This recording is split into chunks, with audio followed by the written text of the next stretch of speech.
আজি ৰাতিপুৱাতে মানুহজনে বাঁহ দুডালমান কাটি লৈছে আৰু পথাৰত যিহেতু আমাৰ সৰিয়হ সিঁচা হৈছে তাতে বেৰিবৰ কাৰণে বাঁহ দুডালমান কাটি পিনে এয়া পথাৰলৈ নিবলৈ লৈছে। মই এইফালে চাইকেলখন ধুনীয়াকৈ ধৰি দিলোঁ, যিহেতু অকলে বান্ধিবলৈ অকণমান অসুবিধা হয় সেইকাৰণে অকণমান ধৰি মেলি দিলোঁ আৰু এয়া বান্ধি ল'লে তেওঁ।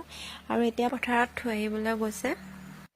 তেওঁক মই সেইফালে পঠাই পেলাই এয়া চাহ অকণ বনাওঁ বুলি আহিছোঁ। তেওঁ যিহেতু এতিয়া নেভেটে, দেউতাই ভেটিব, যিহেতু তেওঁ অকল বাঁহকেইডাল থৈ আহিবলৈ গৈছে। বাঁহকেইডাল থৈ আহি তেওঁ আকৌ চাহ খামি বুলি কৈছে, সেইকাৰণে পথাৰত অকণমান বেছি দূৰ নহয়, যিহেতু আহিয়ে চাহ খাবই। তেওঁলৈ এয়া চাহ বাকিছোঁ।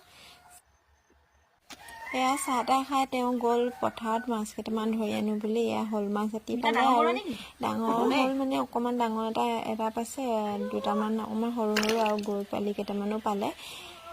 এয়া ধুনীয়াকৈ তাকে জীয়াই থৈ দিওঁ, ৰাতিকৈ শাক বনাই খাব লাগিব। আৰু এইফালে পুৰিব লৈছোঁ গৰৈ মাছকেইটা। গৰৈ মাছকেইটা ধুনীয়াকৈ পুৰি হৈ গ'ল। এয়া